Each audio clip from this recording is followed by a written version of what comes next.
It is UFC 316 fight week, so you know we got to do a Sean O'Malley showcase. You know, before he ran into Marab, it was looking like he was going to be the next bantamweight GOAT. Pretty much, you know, a close win over Petr Yan. Then he knocked out Aljamain Sterling. Then he avenged his loss against Cheeto. And if he was going to be able to beat Marab, he was probably a few wins away from being like one of the greatest bantamweights to do it. But he did lose. You know, most people say that he was injured, had a torn labrum. So that's really going to prevent you from grappling, scrambling, or even training grappling in your training camps. So seeing them healthy is going to be really cool. You know, not everyone's always fully healthy going into the Octagon, unfortunately. But at least we get to see, you know, Sean at his fullest potential. And Marab is getting a little bit older. So the youth is on O'Malley's side here. So that could definitely pay dividends, because one of the main attributes that helps, you know, Marab, you know, pretty much beat everybody is his pace and relentless cardio. So, you know, that's one of the first things to go as you're aging, especially in these very light weight classes. It's not easy to keep up that cardio and endurance. So we're going to see. This is not really the fight I wanted. The fight I really wanted to see. Let me know if you guys agree with this, but I wanted to see Sean O'Malley versus Corey Sandhagen, maybe for like a #1 contender. Something like that, you know, and give Marab some rest, you know, because he's been putting in work, you know. He's been going through multiple training camps, you know. Why not give the champ a break? But they didn't do that. They just forced this rematch, which is very strange to me, you know, because O'Malley didn't do anything yet. He didn't beat anybody, didn't fight, nothing at all. You know, it's not like he was about to fight somebody, they pulled out, and then they just put this together. He was just straight up given the title shot. So, unfortunately, we still might not be able to see Corey Sandhagen versus O'Malley. Maybe if he defeats Marab, maybe they could do something like that. I'm not sure if they're going to do a trilogy if Marab wins. I'm not sure. You know, the UFC is a more entertainment, so if you have a boring style or a style that's not selling out compared to O'Malley, he probably won't book the rematch, you know, but we'll see. But I love using him in the game when I can.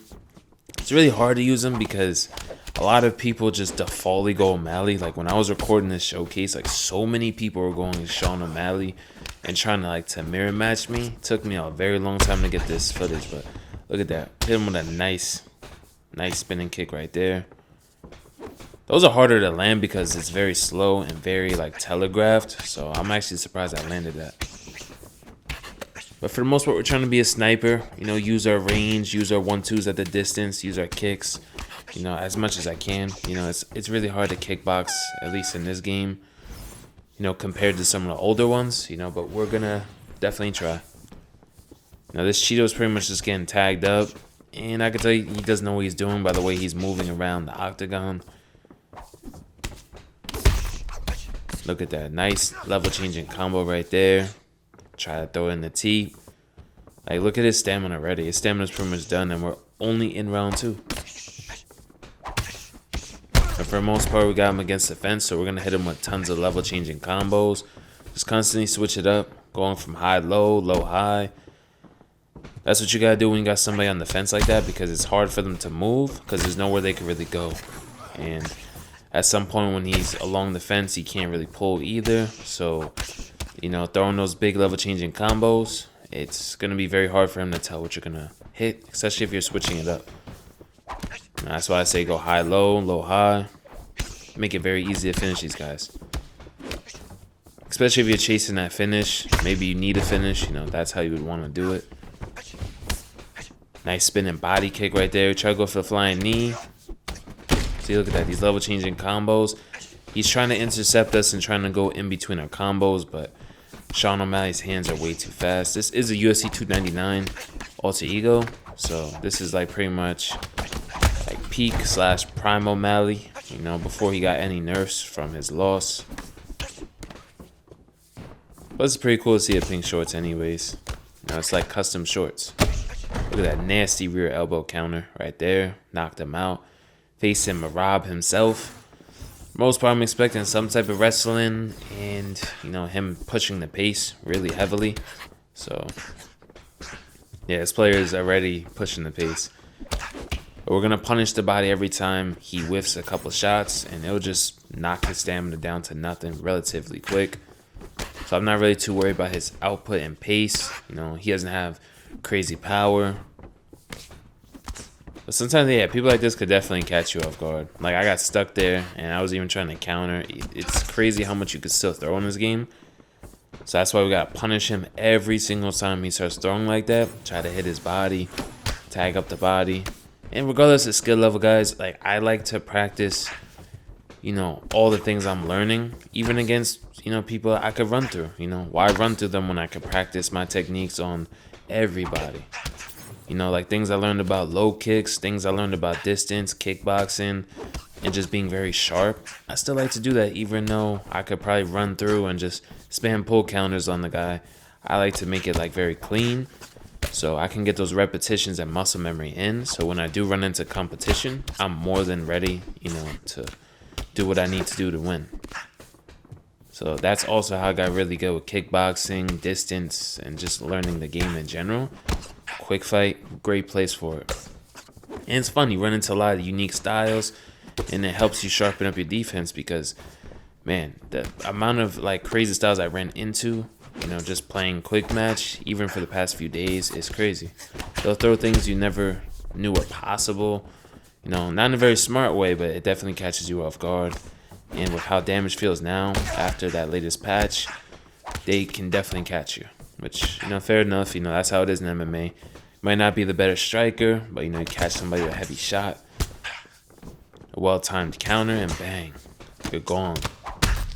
You be rocking right there. See, nice level changing combos. Usually when I rock somebody up top, I try to go to the body and then come back up top. You know, with hooks, you know, whatever kind of combos you guys like to throw. But just level changing constantly. Counter him right there. Look at that nice cross into elite body kick. That's a really good combo too. Flows really well.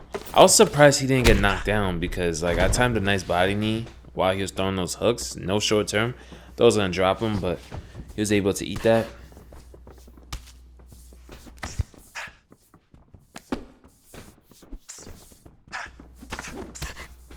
Yeah, but still sticking to the same game plan. Nice knee up the middle. I was trying to throw a teep, but it turned into a knee he moved into, so we'll take it. Nice spinning body kick right there. Lands flush. Block counter right there. It's another body shot. Oh my god. Nasty mix-ups. So this guy is already coming out throwing slip hooks. And, you know, he's ducking, moving forward. So, you know, we had to play a certain way. Just be careful. You know, use more hooks instead of our jabs and our straights. People like this are very annoying. And they like to abuse, you know, the moving forward hooks or the moving forward slip hooks to be specific. And yeah, they do have to cover the distance, and you know, they want to be cheesy. That's fine. You just gotta use more lead hooks, body jabs, teeps, like more of those weapons. If you are gonna use the jabs and the crosses, you do gotta time them. I threw a cross right there, but it's like I'm not expecting somebody to do this the entire like fight. But once I realized, like, you know, if you're gonna keep doing that, I'll use the lead hook a lot more. Like, look, he keeps leaning into it. He keeps trying to lean. Even though I'm throwing a lot of hooks. That almost flash KO'd him, which is crazy. That was a perfectly timed body roundhouse right there. Yeah, but guys like this, I just don't know why they play like that. You know, there's no rank points on the line. Nice block counter right there. Another block counter right there. Nice pull counter. Dropped him. Yeah, what happened, bum? You want to get up? Look at that. Bum quiz. We're going to move on to the next one. This is going to be someone who likes to box, and he's using Octagon, so we know what to expect. A lot of pressure, big combos. So we're going to take our time with this for the most part. Let's see what he's going to do. Nice knee up the middle. Trying to throw a teep. Wasn't expecting him to really stay there, so it just turned into a knee, but we'll take it. Nice clean combo in the pocket. Right now, I'm just, like I said, it's round one, trying to take it slow. Like, this is how I read my opponents. You know, it's round one. I'm not really rushing crazy. There's no point for me to really rush. Just try to clip him as he's coming in. Look at that. Punishing that body. We had him on a nice three-piece. Nice teep right there. He walks right into it. Double body shot. We slip that into uppercut, into a double body shot. Oh, my God. Mix-ups go crazy. I hope you guys enjoyed the Seanomalley showcase. Stay tuned. Marab is going to be probably next up. So